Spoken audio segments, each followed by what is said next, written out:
आपकी जो ये सफल यात्रा रही है, इस कंपनी के बारे में हमें बताइए, कैसे इसकी शुरुआत हुई?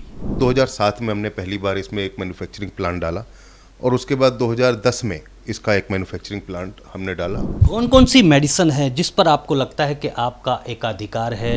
हमारी जो स्पेशलाइजेशन है आयरन प्रोडक्ट्स में है, रिहाइड्रेशन प्रोडक्ट्स में है, एंटीबायोटिक्स हम बनाते हैं। क्या चुनौतियां आप देख रहे हैं और क्या संभावनाएं आप देख रहे हैं?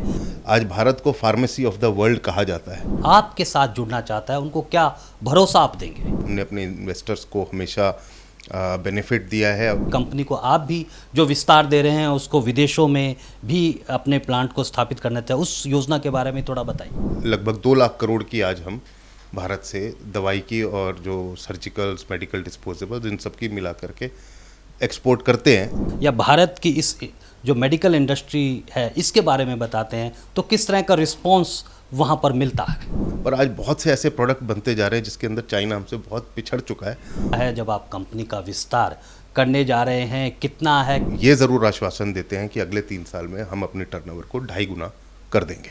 नमस्कार, मैं हूं नरेश वत्स। आज मैं आपकी मुलाकात एक जाने माने उद्योगपति आशुतोष गुप्ता से करा रहा हूं, जो कि होल टाइम डायरेक्टर है मेडिका मैन ऑर्गेनिक्स लिमिटेड के, जिन्होंने मेडिकल इंडस्ट्री में कई बुलंदियों को छुआ है। अब कंपनी के विस्तार में जुटे हुए हैं। उनके इस सफल यात्रा के बारे में उनसे ही जानेंगे। आशुतोष जी, सबसे पहले आपका स्वागत करता हूं ब्रॉडकास्ट मंत्रा में। आपकी जो ये सफल यात्रा रही है, इस कंपनी के बारे में हमें बताइए, कैसे इसकी शुरुआत हुई? मेडिका मैन ऑर्गेनिक्स लिमिटेड की शुरुआत 1995 में हुई और जनरली हमने इसको एक्सपोर्ट्स के लिए, एक्सपोर्ट्स की ट्रेडिंग के लिए शुरू किया था। और फिर जो हमारे कस्टमर्स बने उनके लिए हमने कुछ प्लांट्स पे लोन लाइसेंस लिया और उन लोन लाइसेंसेस से हम उनकी मैन्युफैक्चरिंग करते थे। और उसके बाद 2007 में हमने पहली बार इसमें एक मैन्युफैक्चरिंग प्लांट डाला और उसके बाद 2010 में इसका एक मैन्युफैक्चरिंग प्लांट हमने डाला और आज बहुत सफलतम तरीके से दोनों प्लांट्स, कुछ डोमेस्टिक गवर्नमेंट सप्लाईज और एक्सपोर्ट्स में बहुत अच्छा काम हम कर रहे हैं। कौन कौन सी मेडिसिन है जिस पर आपको लगता है कि आपका एकाधिकार है, जिस पे आपकी ज़्यादा डिमांड है, क्योंकि आपने दूसरे देशों में भी काम किया है? हमारी जो स्पेशलाइजेशन है आयरन प्रोडक्ट्स में है, रिहाइड्रेशन प्रोडक्ट्स में है, एंटीबायोटिक्स हम बनाते हैं। साथ में हम एंटी मलेरियल प्रोडक्ट्स में भी हमारी स्पेशलाइजेशन है और लगभग हमें African continent, Latin American continent, south east Asia और CIS में सभी जगह एक्सपोर्ट्स करने का, बिजनेस करने का एक्सपीरियंस है। आप कई जो मेडिकल ऑर्गेनाइजेशन मैन्युफैक्चरिंग की है उनकी एसोसिएशन से जुड़े रहे हैं, उनके अध्यक्ष भी रहे हैं और कई महत्वपूर्ण पदों पर आपने काम किया है। क्या चुनौतियां आप देख रहे हैं और क्या संभावनाएं आप देख रहे हैं इस मेडिकल मैन्युफैक्चरिंग यूनिट में? देखिए, फार्मेक्सिल का मैं चेयरमैन रहा 3 वर्ष और उससे पहले 3 वर्ष वाइस चेयरमैन रहा। ये फार्मास्यूटिकल एक्सपोर्ट प्रमोशन काउंसिल है गवर्नमेंट ऑफ इंडिया की और भारत से जो एक्सपोर्ट्स प्रमोट होते हैं उसके लिए फार्मेक्सिल काम करती है। और उसका अध्यक्ष रहने के नाते मुझे बहुत एक्सपोजर भी मिला और पूरी दुनिया में बड़े से बड़े जो बायर्स हैं, ट्रस्टेड बायर्स हैं, रेगुलेटर्स हैं और हेल्थ मिनिस्ट्रीज़ हैं, सभी से संपर्क रहा और सभी के साथ संबंध बनाने का भी मौका मिला और भारतीय इंडस्ट्री के लिए बहुत कुछ करने का उसके अंदर हमें मौका मिला। तो हमने जो चीज़ देखी कि भारत की दवाइयों की जो डिमांड है पूरी दुनिया में बहुत अच्छी है। आज भारत को फार्मेसी ऑफ द वर्ल्ड कहा जाता है और बहुत प्रयास करने के बाद हमने एक एग्जीबिशन भी खड़ी की, IFEX, और आज पूरी दुनिया के बायर्स उस एग्जीबिशंस में भी आते हैं। तो उसने भी बहुत बड़ा एक्सपोजर इंडियन एक्सपोर्टर्स को दिया है। तो आज उसी एक्सपोजर का लाभ उठाकर आज हम जो मेडिका मैन ऑर्गेनिक्स लिमिटेड में पूरे विश्व में अपना प्रसार करना चाह रहे हैं और लगभग 4 से 5 देशों में अभी हम फर्स्ट फेज़ में अपनी ऑफिस और अपना डिस्ट्रीब्यूशन चालू करके वहाँ पे अपनी दवाइयों का अपने ब्रांड से प्रमोशन करेंगे। कंपनी के जो विस्तार की योजना है, आप IPO भी लेकर आ रहे हैं, उसको कहाँ देखते हैं और क्या भरोसा आप इन्वेस्टर्स को या जो भी इस इंडस्ट्री से जुड़ना चाहता है, आपके साथ जुड़ना चाहता है, उनको क्या भरोसा आप देंगे? IPO लाने का हमारा जो मकसद है, जो हमारा एग्जिस्टिंग बिजनेस है अच्छा चल रहा है, पर आगे जो हमारा विस्तार है उसके अंदर हमें एडिशनल फंड्स की भी ज़रूरत पड़ेगी, और आने वाले समय में जो हमारे प्लान्स हैं उसको फंड करने के लिए हम ये आईपीओ लेके आ रहे हैं। और इन्वेस्टर्स को मैं केवल यही कहना चाहूँगा कि हम एक बहुत ही ट्रस्टेड नेम है इस इंडस्ट्री के अंदर, और हमारा जो हिस्ट्री है अपने इन्वेस्टर्स के लिए वो भी अच्छी है। हमने अपने इन्वेस्टर्स को हमेशा बेनिफिट दिया है, अच्छे रिटर्न्स दिए हैं, और जो अब हम नए मॉडल पे जा रहे हैं मुझे लगता है कि ये टेस्टेड ट्रस्टेड मॉडल है, और बहुत सालों का जो हमारा एक्सपीरियंस का निचोड़ है आज हम इस मॉडल के अंदर डालकर बहुत अच्छे रिटर्न्स इस कंपनी के माध्यम से अपने इन्वेस्टर्स को देंगे। तो मेरा यही मैसेज अपने इन्वेस्टर्स के लिए है।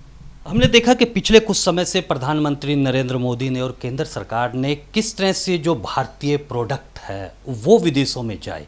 अगर हम मेडिकल इंडस्ट्री की आपकी मैन्युफैक्चरिंग यूनिट की बात देखते हैं, उसकी संभावनाएं कहां देखते हैं, और आप जाहिर सी बात है कि कंपनी को आप भी जो विस्तार दे रहे हैं उसको विदेशों में भी अपने प्लांट को स्थापित करना चाहिए, उस योजना के बारे में थोड़ा बताइए। जैसा मैंने आपको बताया, भारत की दवाओं की पूरे विश्व में आज बहुत डिमांड है।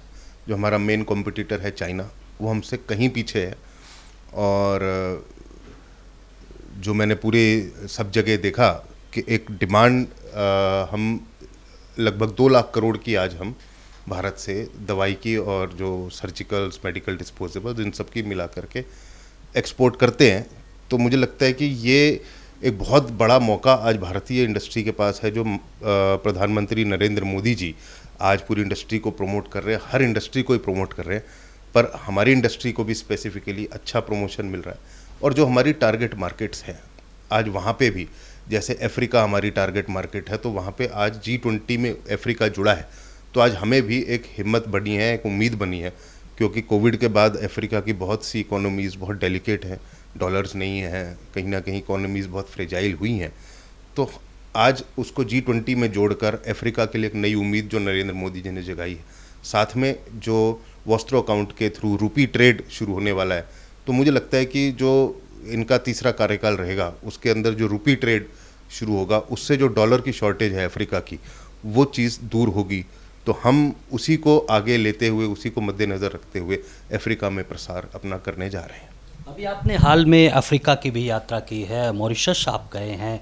भारतीय उद्योगपतियों को कैसा देखते हैं और आपको कैसा लगता है जब आप अपनी कंपनी के बारे में या भारत की इस जो मेडिकल इंडस्ट्री है इसके बारे में बताते हैं, तो किस तरह का रिस्पॉन्स वहाँ पर मिलता है? भारतीय इंडस्ट्री की बहुत अच्छी इमेज है, क्वालिटी पे लोग रिलाई करते हैं, और जब भारतीय लोग जाते हैं तो डेफिनेटली एक प्राइस का फैक्टर ज़रूर हम चाइना से कहीं ना कहीं थोड़ा सा फ़र्क पड़ता है, पर आज बहुत से ऐसे प्रोडक्ट बनते जा रहे हैं जिसके अंदर चाइना हमसे बहुत पिछड़ चुका है।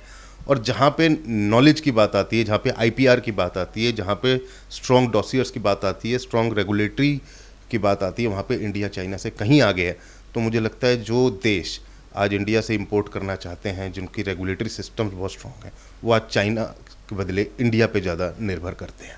एक सवाल, अगर हम टर्नओवर, कंपनी के टर्नओवर की बात ना करें तो बात अधूरी रहेगी। हम ये आपसे जानना चाहते हैं कि क्या टर्नओवर आपने लक्ष्य रखा है जब आप कंपनी का विस्तार करने जा रहे हैं, कितना है, कैसे कंपनी का, इसके बारे में भी थोड़ा हमें बताइए। कंपनी के टर्नओवर्स वैसे सब DRHP में सारा प्रोजेक्शन और सब हमने दिया है, पर आज इस इंटरव्यू में फिगर्स पे ना जाते हुए मैं केवल इतना अवश्य कहूँगा कि जो हम मॉडल जा रहे हैं उसके अंदर कोई लिमिट नहीं है, पर हम ये ज़रूर आश्वासन देते हैं कि अगले 3 साल में हम अपने टर्नओवर को 2.5 गुना कर देंगे। बहुत बहुत शुक्रिया और आपको बहुत बहुत बधाई आपकी इस सफलता में, आपके इस कुशल नेतृत्व की, और उम्मीद करते हैं कि आपकी जो ये विस्तार की योजनाएं हैं उनको इन्वेस्टर भी उपलब्ध कराएगा। तो आज के लिए बस इतना ही। और आज की मुलाकात आपने देखा कि किस तरह से आशुतोष गुप्ता ने अपने एक नेतृत्व से कंपनी को नई बुलंदियों पर पहुंचाया है। आपको ये कार्यक्रम कैसा लगा इसको हमें जरूर बताइएगा। और आज के लिए बस इतना ही। आप बने रहें ब्रॉडकास्ट मंत्रा के साथ।